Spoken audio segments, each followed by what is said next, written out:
Can I interpret it that way, or have I gone too far? You are correct that by end of the year, I had gone deeper in terms of assessing the effectiveness, but from the perspective of sustainability. When you have internal units and you sharpen them, you strengthen them, as opposed to task teams, but not necessarily that you would completely abolish the need, because they are dictated to by the situation on the ground. Yes. Task teams. I was going to move to another aspect of that paragraph, but Before you do that, so that I understand the minister's position, Minister, are you saying in that sentence, Yes. are you saying the existence of a temporary task team is not constitutionally permissible? Is that what you're saying?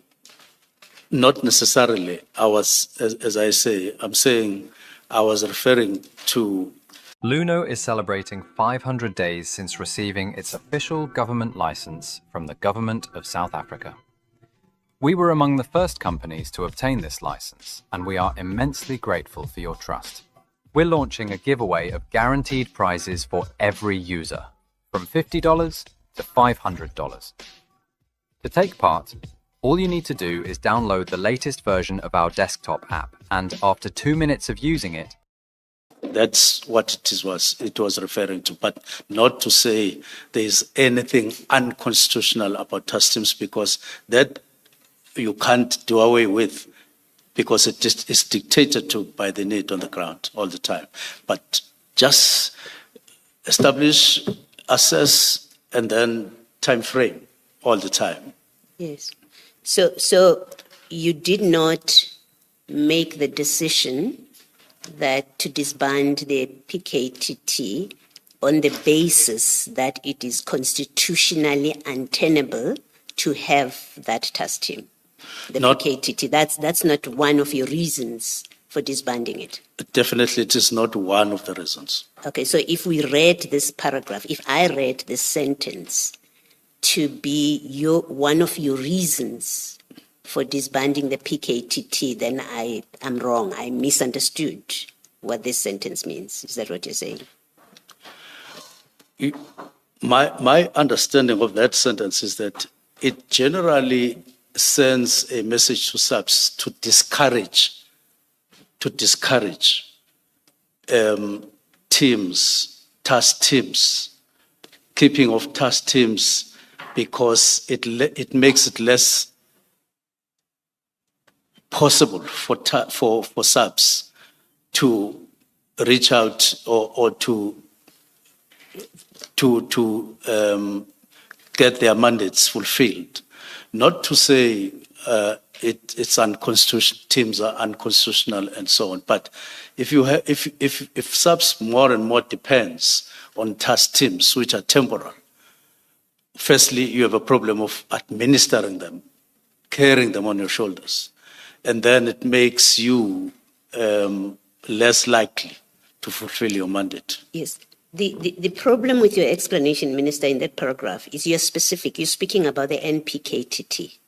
You speak about the NPKTT, and then you say the continuation of a temporary structure. So in the first sentence, you say, first, SAPS has made clear throughout 24 that NPKTT was an interim structure whose mandate fell squarely within the permanent remit of the murder and robbery unit created by the 2019 work study. So we know from this first part that the second part of that paragraph, where you say the continuation of a temporary task team, you are referring to the NPKTT. Yes. So my question remains, am I incorrectly understanding what you say in this last part of the paragraph? Do I misunderstand when I read it, which I did, to mean this is one of your reasons that the NPKTT that you give for disbanding the PKTT, it is that it is constitutionally untenable to have the PKTT, which you describe as outside of the structure, the organizational structure, that to have it continue to exist, this temporary team, the PKTT, is constitutionally untenable. In the context of its impact to SAPS to reach out their mandates. Okay. With that answer, then it must mean even the taxi violence task team is constitutionally untenable to continue to have it, given your reasoning about the PKTT. That is why the taxi task team was put under specialized units inside SAPS organogram. Okay, but you didn't dissolve it. You didn't disband it. No, what happened with it? It was put under murder and robbery, which is under serious and violent crimes, to permanently reside within the structure, which makes it better for SAPS to fulfill their mandates. Yes. So, which is different from a standalone structure like PKTT. Well, can I maybe make my point this way? The PKTT, as at the 31st of December, was not the only task team of the SAPS. You express in paragraph 167 that it's constitutionally untenable to have a task team exist outside of the organizational structure. That's what you say. The principle is it's constitutionally untenable to have task teams outside of the structure. Maybe you're correct, maybe you're not. But the question is, you dissolve only one task team when you have that concern about the constitutionality of task team. It is only one task team that you dissolve. You're happy to live with the unconstitutional existence, if ever there's such a concept. You are happy to countenance the continued constitutionality problem you have about the existence of other task teams, but just not the PKTT. Please explain in a way that makes that your decision to make sense. Now, historically, the National Political Killings Task Team is the only team that had been associated with being inside or outside the structure all the time from 2019. And as indicated before, it was always expressly indicated by SAPS that it would need to be integrated, it would need to be absorbed. And therefore, that's why it sort of features higher than any other team in the conversation.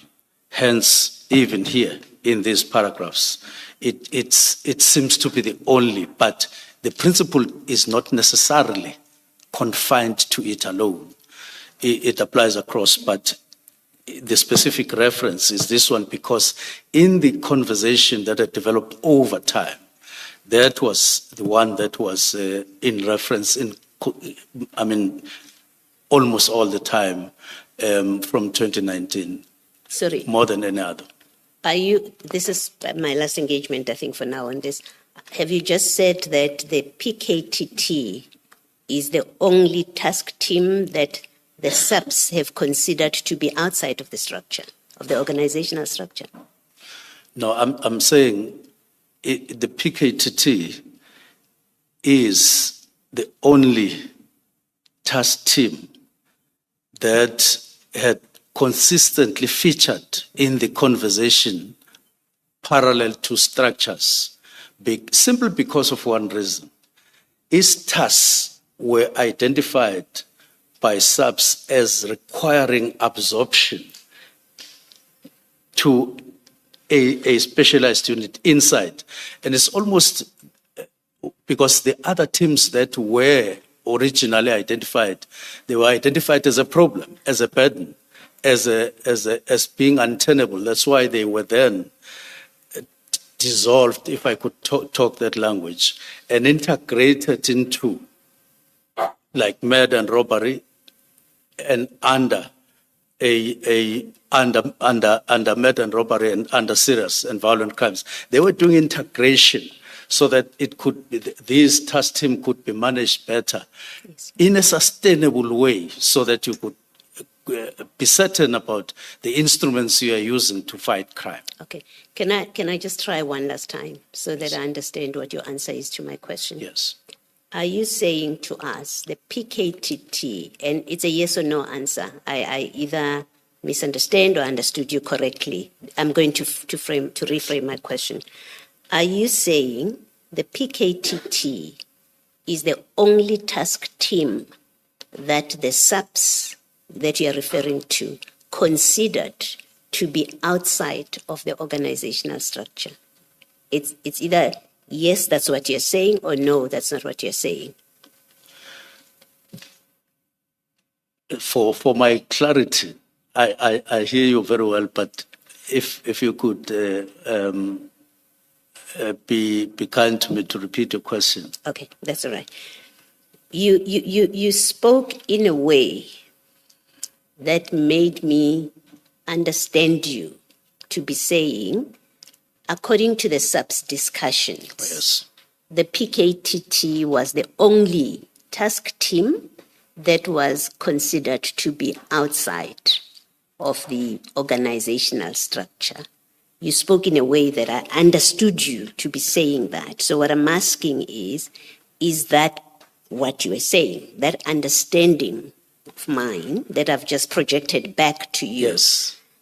And that's why I say understand. it's a yes or no answer. Either I understood you correctly to be saying only the PKTT was considered to be outside of the structure, or no, I misheard or misunderstood you. You misunderstood me. Yes. And the reason for that is that National Political Killings Task Team is the only structure, or the only not structure team that was targeted, if I could use that language, I see. for, over a long time for integration.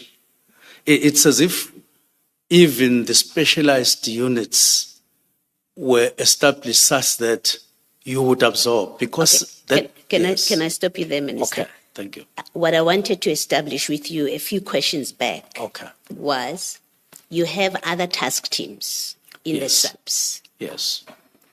Can we agree, if you are correct in this sentence where you say the continuation of a temporary task team outside of the organizational structure is untenable both administratively and constitutionally? If you are correct with that statement, it holds for all task teams. Yes, It must be. That's correct. Okay, that's all I wanted to establish. So it's not just unique to the PKTT. Yes, that's It also correct. applies to the mining task team, to any other task team that the SAPS has. That is correct, with a proviso that you wouldn't, when there's a need to establish a task team, you would flinch from doing so. You would establish and then disestablish. Okay. But yeah. Thank you. Thank you, Minister. Thank you, Minister. Thank you, Commissioner. If I may just follow up on that based on your response. Because at some point I thought I understood, but now I'm not so sure of myself.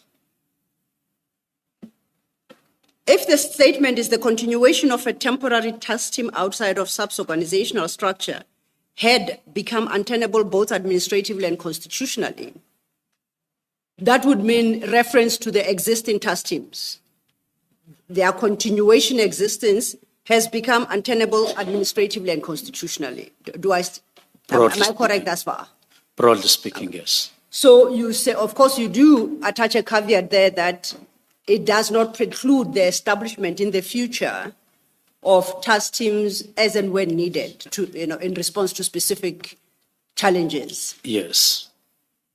So those that would be established in the future would not have the difficulty of being administratively and constitutionally untenable because they're outside the substructure.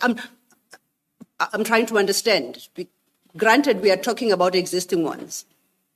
If their existence and operation outside sub-organizational structure is what renders them constitutionally and administratively untenable, that surely must be a challenge that would afflict any other future trust team because they would forever remain outside sub-organizational structures.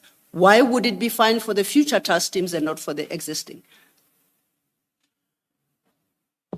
I did indicate at the beginning that, or at some point, that generally, when you look at mandates of SAPS and so on, you realize that it's important that whatever gets done in a sustainable way, cost-effective way, and so on, and with necessary intended impact.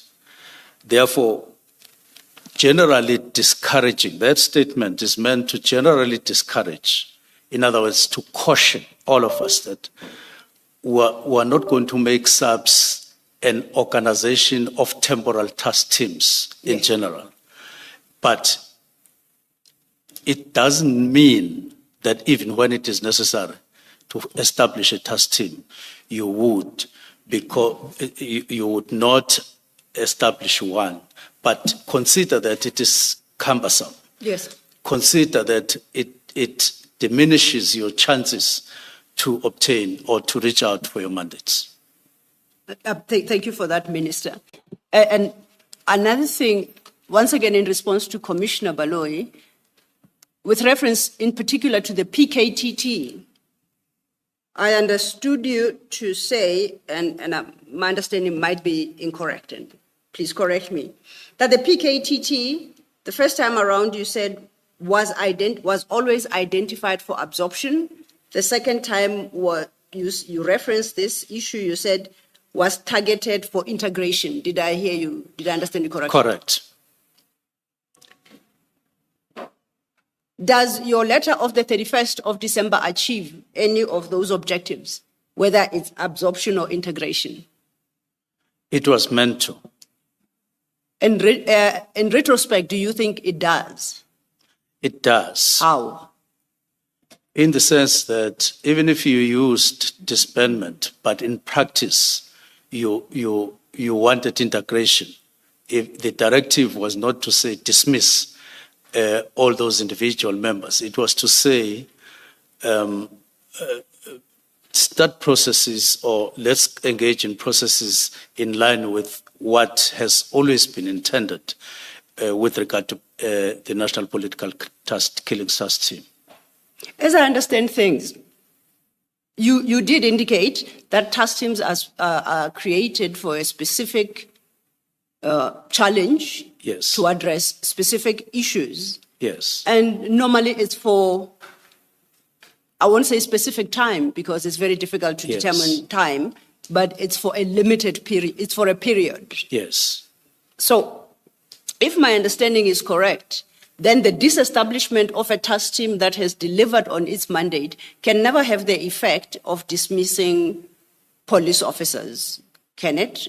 Because it's established from within the ranks of the police members.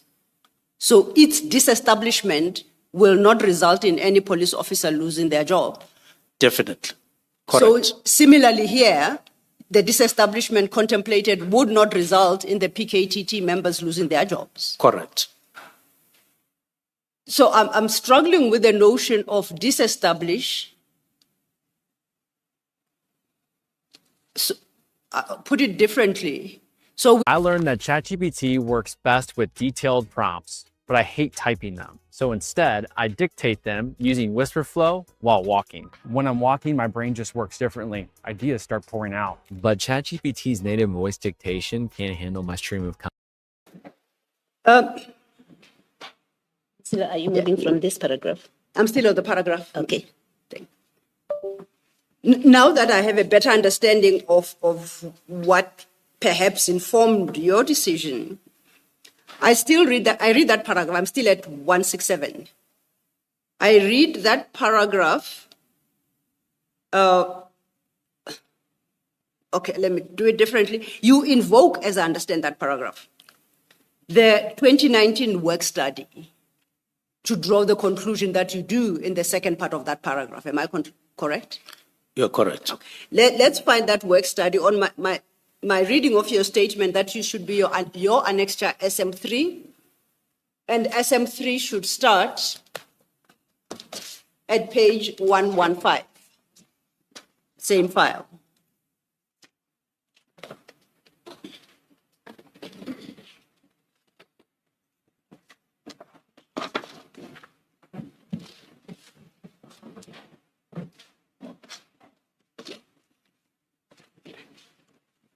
And in annexure SM3,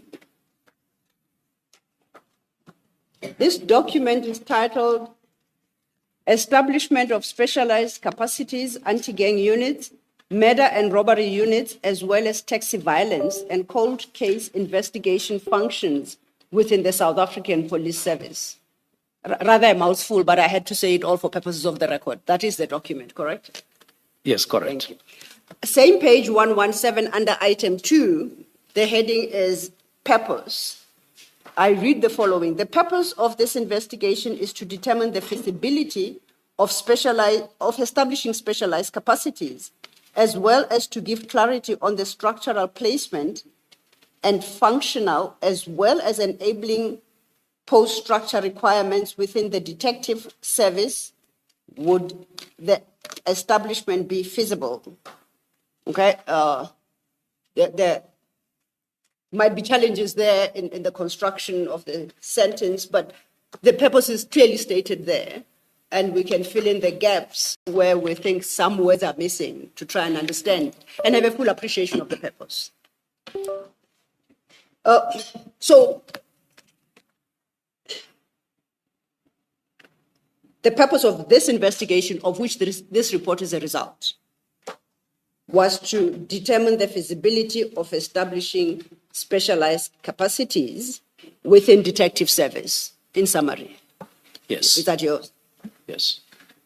Do you know what was the outcome of this study? That on that particular aspect, the feasibility of establishing specialized capacities within the detective service? Yes, if I'm not mistaken, it's just that I don't see the date, but it sounds like the 2018 establishment. It talks about, it should be 2018 work study. Apologies, Minister, I lost you. I'm saying I don't see the date. Oh, the date of this, if you go to page 155 of that SM3, Yes. it bears the signature of it's Sectional Commander Operational Organizational Design Detection, Colonel A.K. Murray. It's got a date of 2019-06-19. Oh, yes, yes. And I take that person to be the author. Correct. Yes. 2019, yes. Yes. So what was the question is, No, the question is what was the outcome? the outcome of the, yes. The outcome of this work study at that time was that it was indeed undertaken, that study.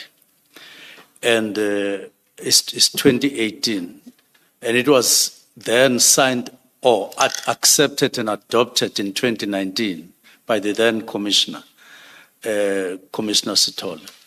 And he signed it off into implementation. That's why in September that year, 2019, a letter of implementation was then accepted after the work study had been taken and discussed and adopted.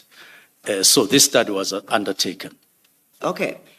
You referenced the implementation letter, and throughout your statement, you suggest that they be read together. That implementation letter is what you attach as SM4 at page 179. Is that correct?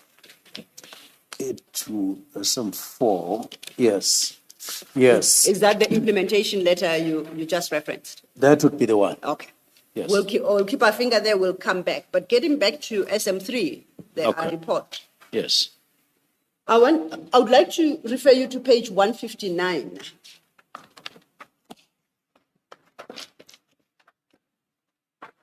One 159. 159. Oh, sorry, 154. Oh, My apologies. okay. I have, 159 is actually the other annexure. I empty. do apologize for the confusion. 154. I have it. Oh, thank you.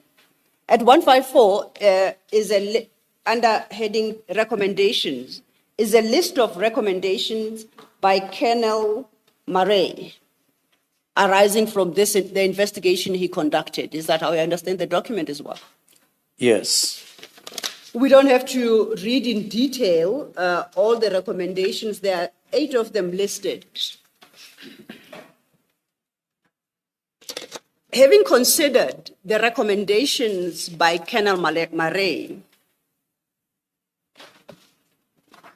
and the content of the report,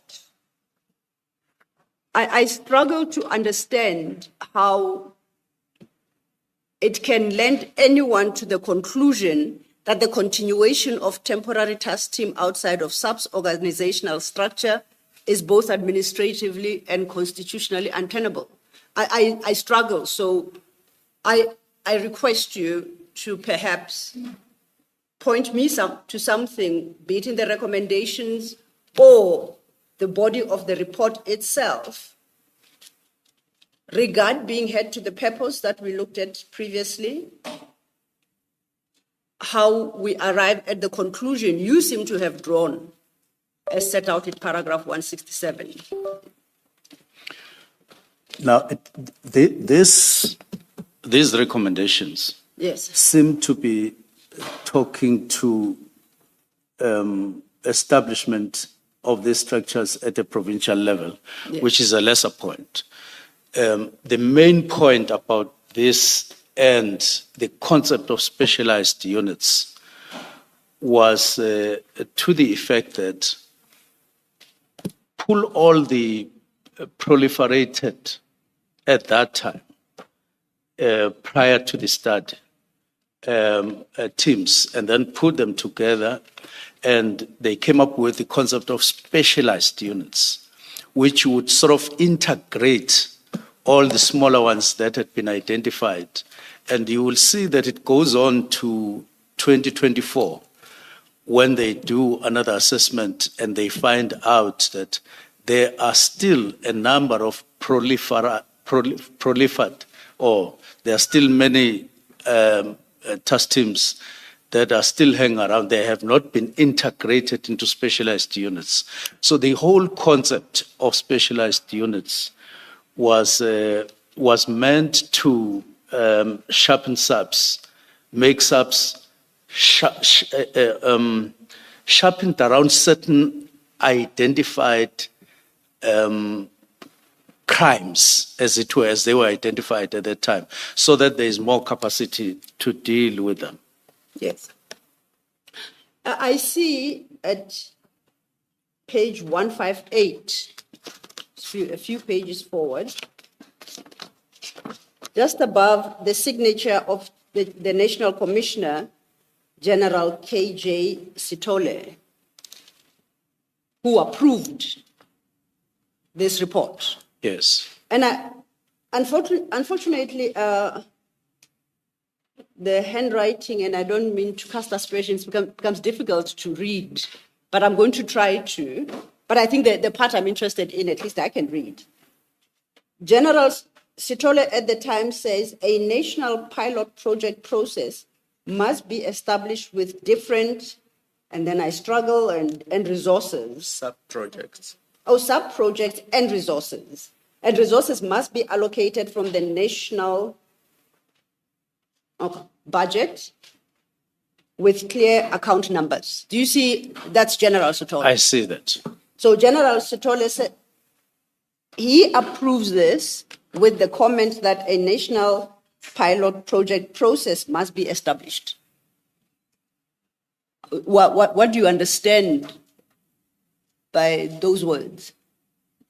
Well, I understood him to have approved what had been submitted to him in terms of a proposal for specialized units. And then it talks about a pilot project process, meaning that they were not in a position to unleash these specialized units all over.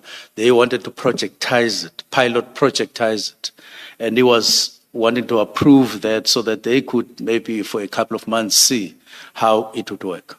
So the implementation of this entire report, on my reading Yes. of General Sitole's comments or basis for approval, is that a pilot project process must be initiated. Yes, they said so in 2019 when they adopted the work study to say it will be implemented in a phased approach. Okay. Perhaps before I move further, because I wanted to then bring in the other document, Commissioner Balo, you had wanted to find out if I was moving from, I think, the work study. Sorry, I have to try and remember.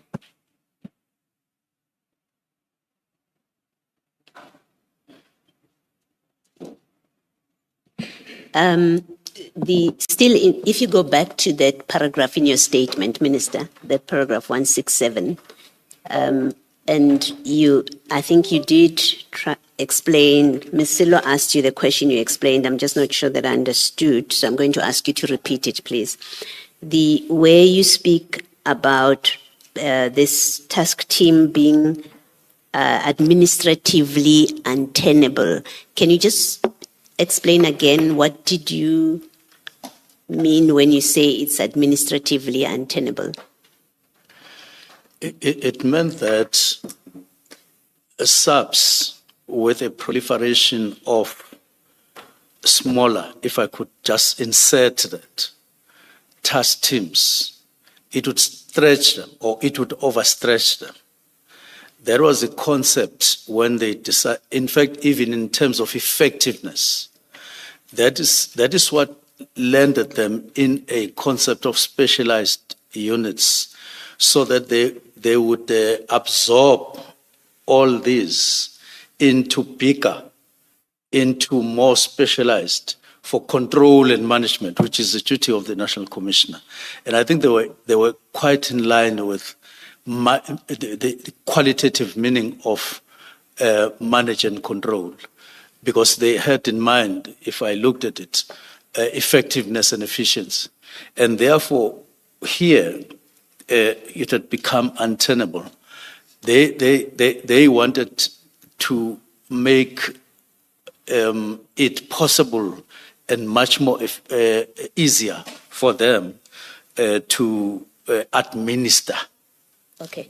To the extent that in this paragraph you mention the PKTT in particular. Yes. In what way had the PKTT become administratively untenable to have the PKTT? And the question is direct to the PKTT, because our discussion is about your reasons for disbanding the PKTT. So Yes. While you speak of broadly Yes.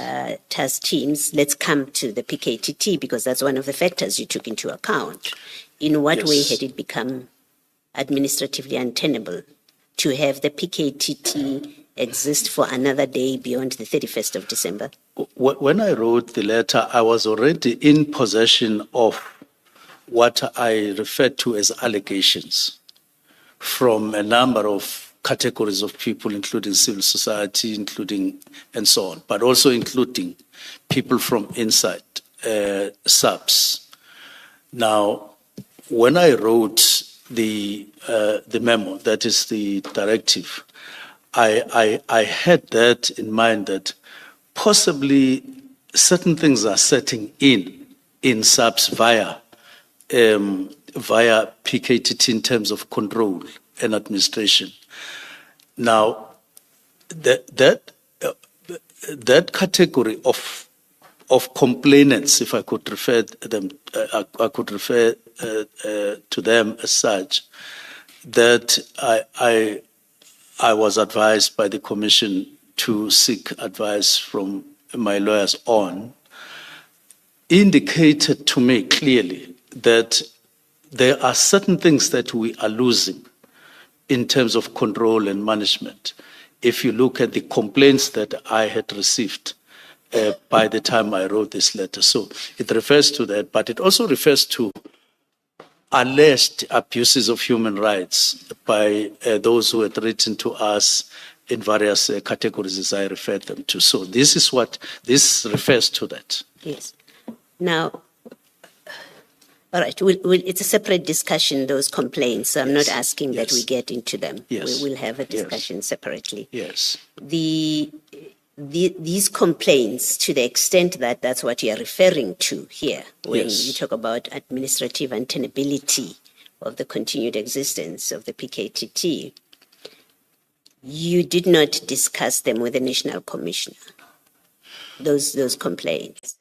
We discussed some of them. No, the ones that you've listed. You've given us a list, and you're referencing them now, including those names that you gave yesterday. You did not say to the National Commissioner, I've got these complaints. I want your response to them. The ones that are here, I did. The ones that are in the envelope, I didn't. Okay, all right. Where I'm going with it is you get to a point where you make a decision that those complaints are evidence of administrative untenability, to whatever we mean with that concept. You say these complaints, they show that there's a problem administratively, but you don't verify those complaints with your management. And yet, on the basis of those complaints, you conclude the continued existence of the PKTT is administratively untenable.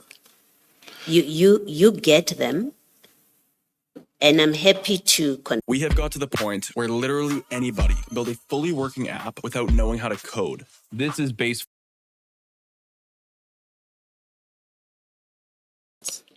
That you get that list.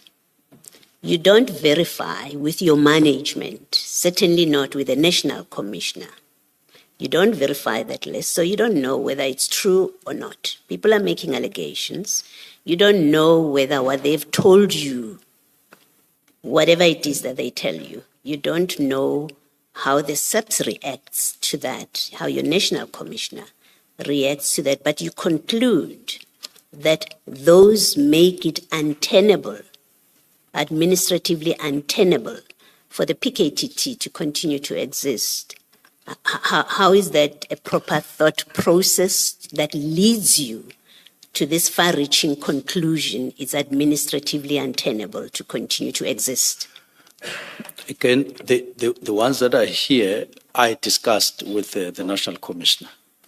The ones that are in the envelope, I didn't. And the reason why I didn't, it was solely because of the agreement between me and these people when they met me in person, indicating confidentiality, but more than that, indicating safety concerns. Yes, we'll get to that. Yes. I ask you not to enter into the merits because it's a topic on its own. Yes. I'm simply putting to you the difficulty that you get complaints, you don't ask your National Commissioner, is this true, is it not true? Tell me what you've done about it. But you don't do that, but you get to the conclusion to use that as a reason, as one of your reasons to dissolve the PKTT, because you say it has become administratively untenable. I did discuss with the National Commissioner the concerns raised by Mary de Haas. I did discuss with the National Commissioner concerns that were raised by Patricia Mashale. The ones that Patria Mashale raises in her Facebook, We did discuss with the National Commissioner. those Facebook extracts. We did discuss that there are a number of things that, not necessarily one by one, but we did discuss that she is putting things to me, and Yes. is she putting things to you? Yes. He said, yes, Yes. I am receiving this. And then we had a small discussion. And about from it. that discussion, where the National Commissioner says, yes, I'm aware of this, Yes. because she has raised them, you decide that those complaints render the PKTT's continued existence administratively untenable. Partially, and then the other part is the ones that I didn't discuss with them, but I got to know about them, but I didn't discuss with them. But Yes. combining them, I'm trying to say, it's not like I didn't discuss any of the concerns or anything with the National Commissioner. I did, Yes. partially, but the others I didn't discuss. Okay, all right.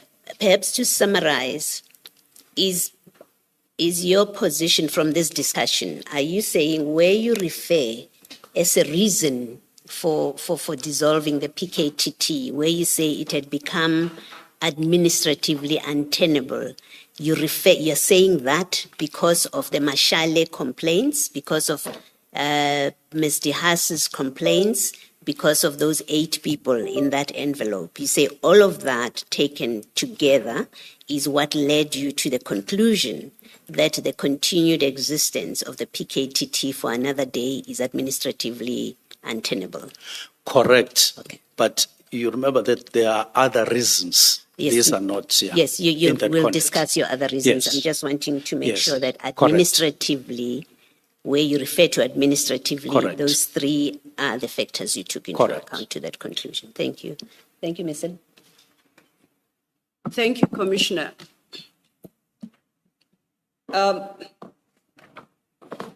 Earlier then, you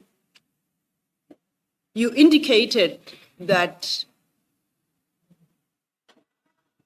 either the outcomes of this investigation that Colonel Murray undertook, that investigation, as we have the report at SM3, if I understood you correctly, you say, no, you referenced an implementation letter. Yes, Please correct. explain to me the relevance of that implementation letter vis-a-vis this investigation report. What's the link between the two? The link is that the implementation letter was saying that initiative of the work study has now been completed. It must now be implemented. Okay, thanks. Thank you for that, Minister. And not the pilot project that General Sithole had approved, as we saw at page. Yes. If I may say, so the implementation letter, in your understanding, directs the implementation of the outcomes and recommendations of that report in their entirety, and no longer the pilot project process that National Commissioner Sithole at the time approved, as per his comments at page 158. I'm trying to understand which aspect is being approved which is being implemented. Is it the pilot project process in terms of General Sithole 158, or is it the report in its entirety? What was to be implemented was the Yes. report in its entirety. Okay. But when the National Commissioner signs, he then decides that it would take the form of a pilot at that particular time. Okay. Now, the implementation letter starts at page 179 of that same file, that's SM4.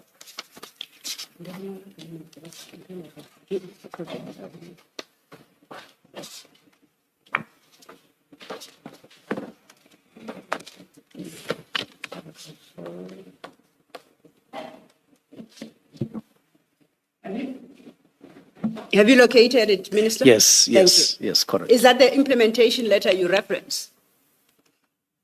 Yes. Correct. Just for the record, it's a 2-page document. It's dated at page 180, 14 November 2019. And it seemed to have been authored by Major General, Head Organizational Development, N.L. Mzima. I'm reading you, I'm correct? Yes. Yes. Now, my reading of this document is that it addresses the human resource issues within SAPS. Admittedly, in the context of the establishment of specialized capacities. So it confines itself purely to that. And secondly, I wouldn't expect it to enforce the report if it is issued by Major General Head Organizational Development. I would expect the one to implement the report or direct that it be implemented in its entirety would be the head of SAPS, and at the time would be General Sithole. Yes, correct. So if we then accept that Major General Head Organizational Development Zima is not the head of SAPS, if we try and interpret what her function is, the title might assist Head Organizational Development. In my thinking, I think she's responsible for human resources within SAPS. I may be wrong. I'm trying to interpret what I see here with a little bit of guesswork. It's somebody responsible for human resources in SAPS. And even if I'm wrong, one thing I am certain about, he or she is not the National Commissioner. At least on that we are settled. Yes, correct. So the HR leader within SAPS then issues this letter. And if we go back to 179, references the work study investigation that we've just had regard to SM3, fully dated, and the like, and says was approved by Lieutenant Colonel K.J. Sithole on 26 June 2019. And just we don't have to go back there, going back to the report, I see that General Sithole appended his signature on the same date. It does not speak now our implementation letter to the directive by General Sithole that a national pilot project process be established, a pilot project. But perhaps that's how the General Nzima at the time understood it. But to go further,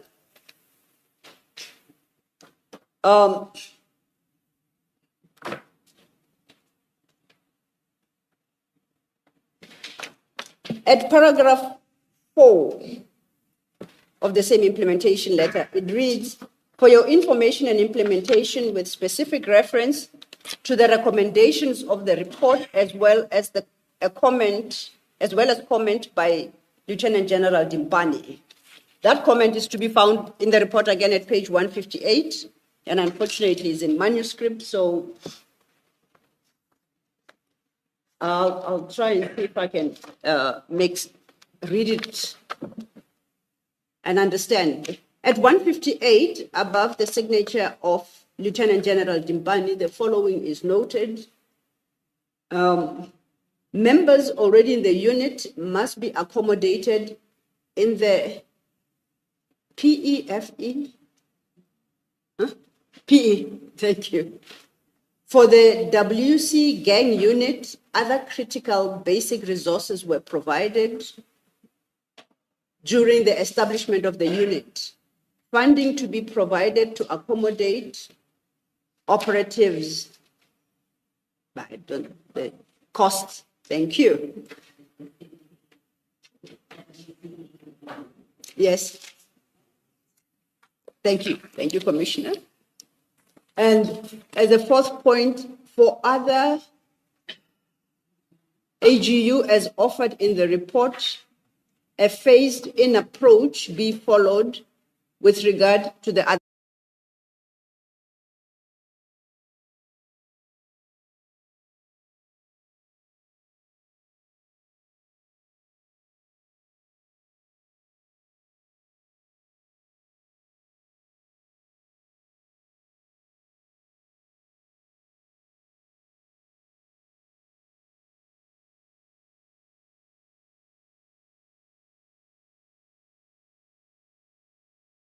Gang, so the comments are confined to the members themselves, not the functions of the units, no, not the mandates of the units, no. So basically how members are to be treated. At 5, now I'm at SM4. At 5, General Mzima notes the provincial head's organizational development and strategic management is kindly requested to complete SAPS 495 documents for the placement and registration of the separate entities mentioned in the attached work study report.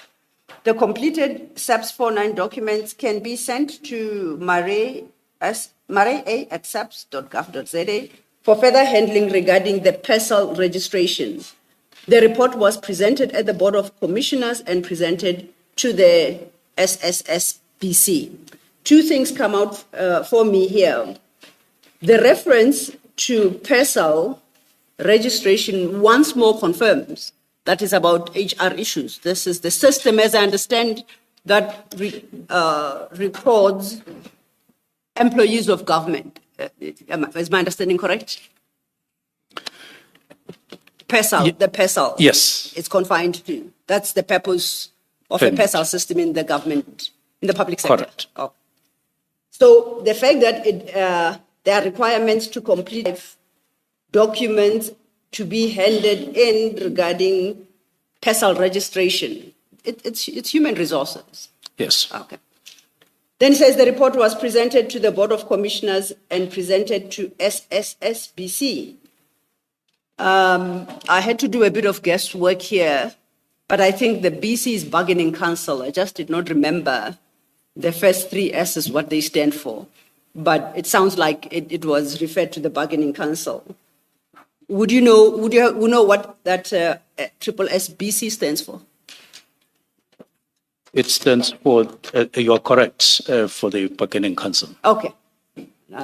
Thank you, Minister. And we know what a bargaining council, the purpose of a bargaining council, we all know. We don't need to detain ourselves.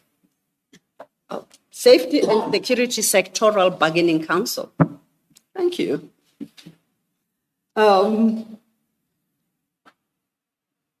Then over leaflet 180, item 6. Job evaluations in support of the levels of the command structure should be completed as soon as possible. And lastly, at 8, it is important to note that units that are established will be evaluated for the correct determination of the post structures, as the current structural approval is for an enabling establishment, and it continues. And that is the last point on that letter. My difficulty with your suggestion that report, that letter, constitutes an implementation letter that brought into full force all the findings in the 2019 work study. To the extent that's what you are implying, I have a difficulty. Because this letter I interpret to be speaking to practical human resource realignment that would be required and processes that would have to be followed. What is your comment to that? My comment, just in a package, in a way, to make things easier. Firstly, Yes. the work study was a comprehensive kind of a document, Yes. even indicating, because you are establishing specialized units, Then it included the ranking, it included qualifications of people who would be required in each specialized unit, and so on. Now, that's the human resource part. So they were quite detailed in doing it. So they completed the work study. They then write and discuss and adopt the implementation letter, which Commissioner Stolle agrees on and he signs, and then he says pilot it. Now, Luno is celebrating 500 days since receiving its official government license from the government of South Africa. We were among the first companies to obtain this license, and we are immensely grateful for your trust. to say we're now implementing, and that's why it's short and so on. And it comes in November. The work study had been adopted in September 2019. So this one is further implementation at a provincial level. Now, Timbane comes in from the finance side to say money is being made available, but these are the conditions and so on. And then so all these components come in as a phase is entered into after September to actually implement on the ground. That's why they make reference to PE, to Western Cape, and so on, but they are stating what would obtain in the final implementation on the ground. Yes. I think I'm clarified with about your position. I just want them to summarize, to test that I'm not misrepresenting your views. Once again, we are back at 167, because all this, this entire exercise was to try and help me understand the import of paragraph 167 and the reason that you advance. So I'm going to test it thus.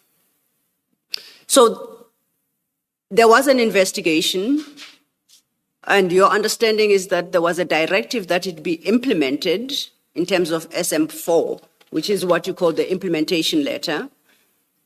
And the effect of that was that automatically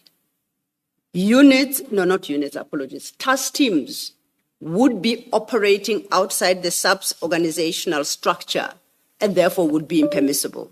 Is that a fair, is that a correct understanding on my part, or have I lost it completely? Not completely, with a proviso that should a need arise in a province or elsewhere, a task team can be or will be, it will be permissible to establish one for that particular purpose, but this is an overall effort to integrating things in line with the concept of specialized units. Thank you, Minister. Commissioners, I want to leave this paragraph, this specific reason. Commissioner Baloy? You're still going to be discussing this work study? I want to leave this work study. I want to move to the next. So if there are questions on this particular one. Yeah, maybe let me then ask that question. Minister, Ms. Silo referred you to the recommendations at 154, Mr. Murray's recommendations. And then you have the approval of the National Commissioner, who says there must be a national pilot project. And then you have General Dimpane's comment there, which suggests what should be done. And the implementation letter speaks about the pilot being Western Cape, the anti-gang unit, and then it says in that paragraph 8 of that implementation letter, it says in the second sentence, third line, the first units to be evaluated to determine the criteria as well as ideal post-establishment will be anti-gang units in the Western Cape and Eastern Cape, as the units have been functioning already in the approval date, on the approval date of the report. we've established in your discussion with Ms. Sillo that this seems to have related largely to personnel staffing issues. Yesterday in your testimony, you said this work study dissolved the PKTT with effect. I asked you the question and you answered quite firmly that yes, the 2019 work study dissolved the PKTT. And I want, apart from the fact that this work study, nowhere does it refer to dissolving on the date of this work study. It doesn't say anywhere that the PKTT is dissolved. But I want to put a difficulty to you that to the extent that it is a pilot project that is being approved by the commissioner says there must be a national pilot project. And then General Nzima speaks about the Western Cape as being the first one to be evaluated.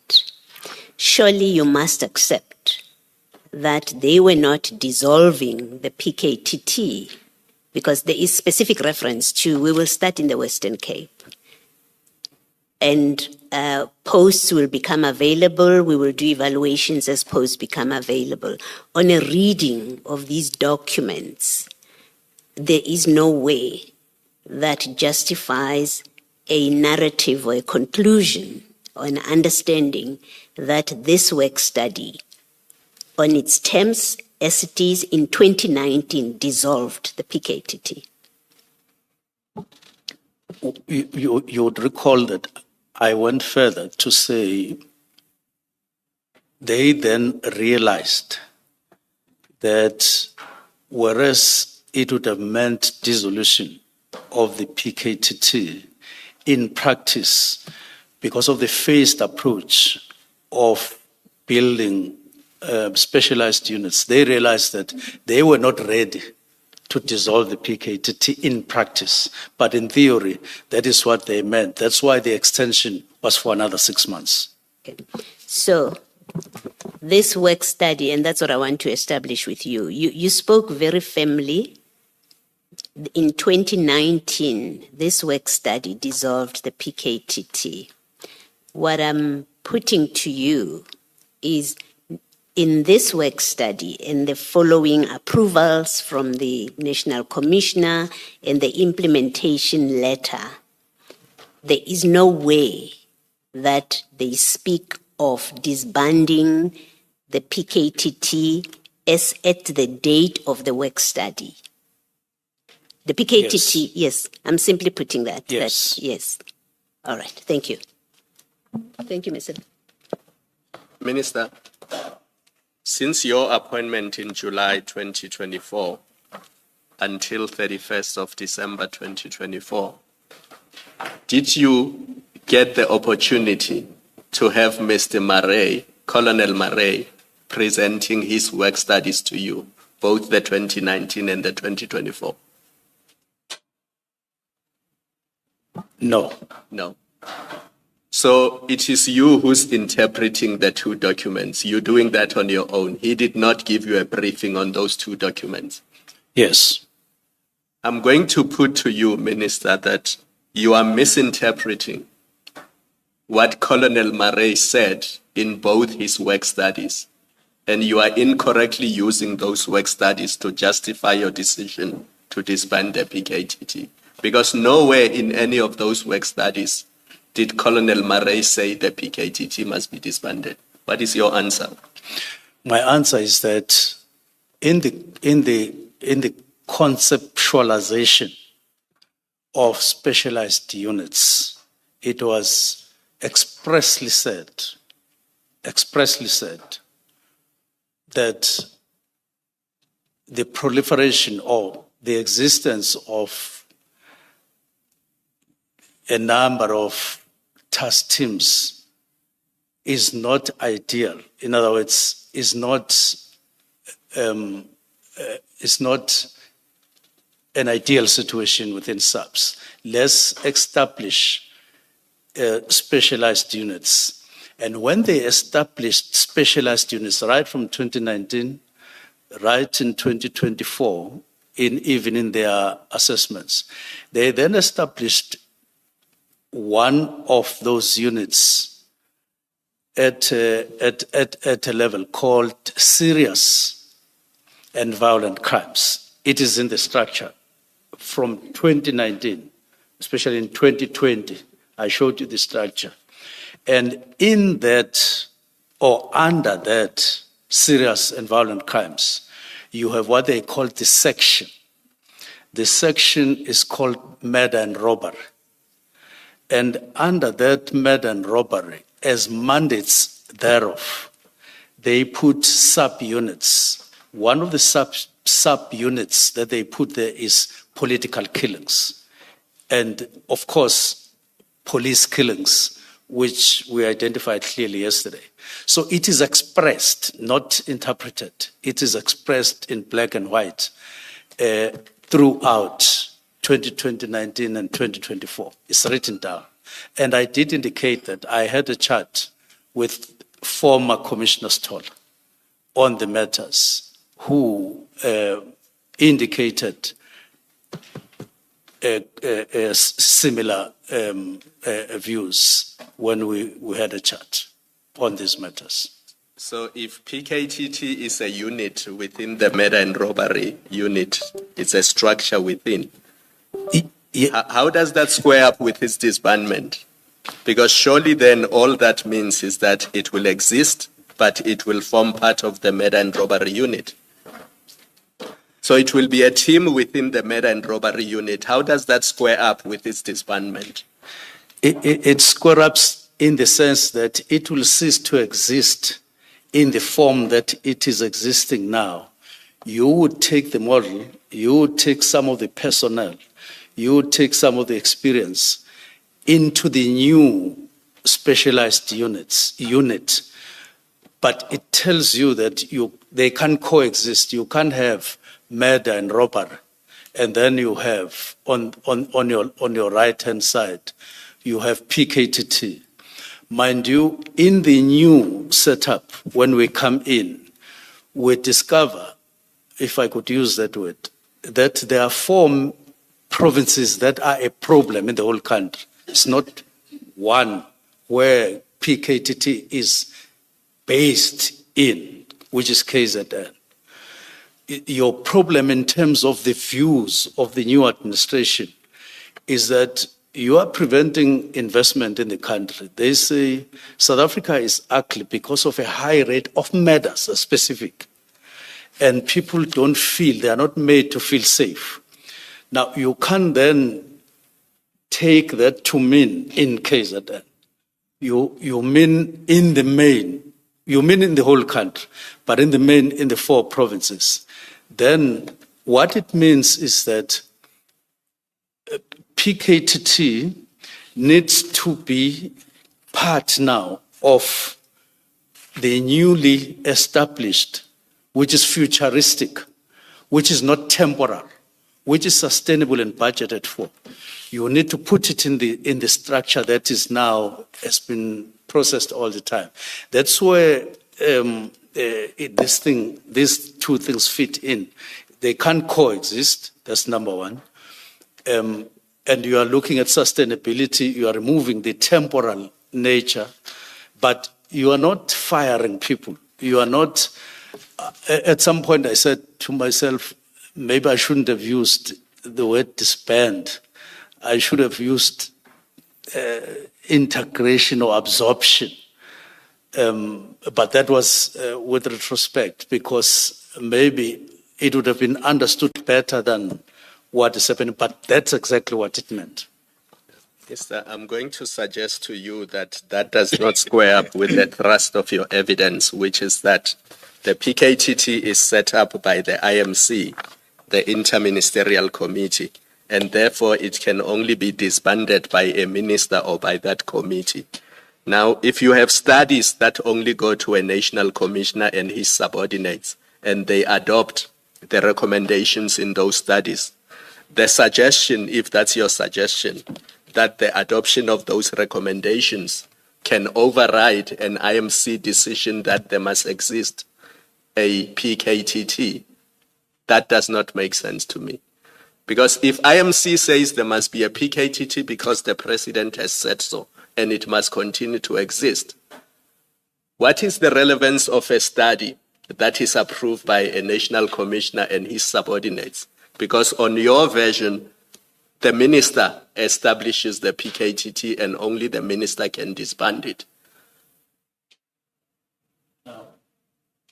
I did yesterday indicate, and I'm still indicating that the work study, the National Political Killings Task Team was meant to exist for 6 months. It is clearly indicated and written down. Hence, the assessment in December to say, do we do away with it or it continues to exist? They decide. That is the IMC. It must continue to exist based on the submissions and all of that, I suppose, of the steering committee. Then in January, they then say, okay, it must exist, but for the next 6 months, not permanent.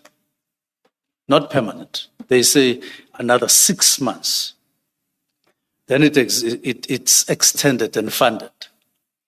And then after 6 months, they now say the extension must now take a year. Because if we assess the establishment of specialized units, especially murder and robbery, which would absorb PKTT, it's not yet that time. Then they extend it. That is why another assessment comes 2021, 2022. It's because these things were parallel.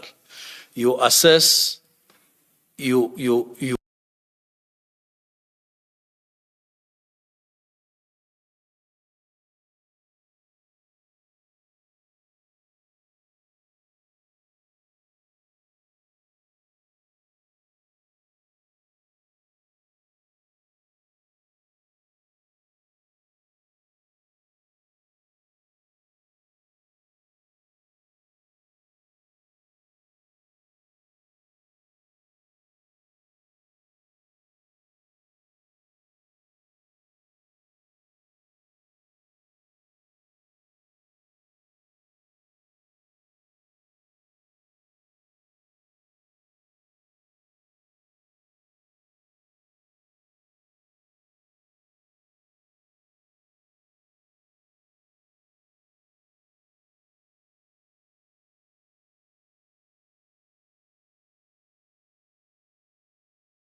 Minister, can we ask?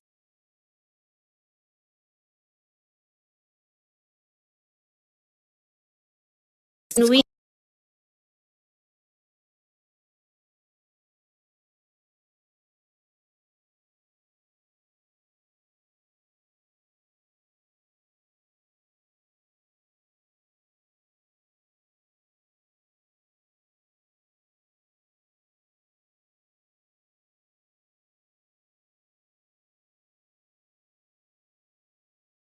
Boarding starts any minute, and I'm swamped with follow-up. That was me. But working with Zoho changed entirely how I handle sales. It keeps the sales process moving, handling approvals, triggers, and the next steps without missing a beat.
anti-gang unit is at that time the only one that exists in the Western Cape, and therefore it must be implemented,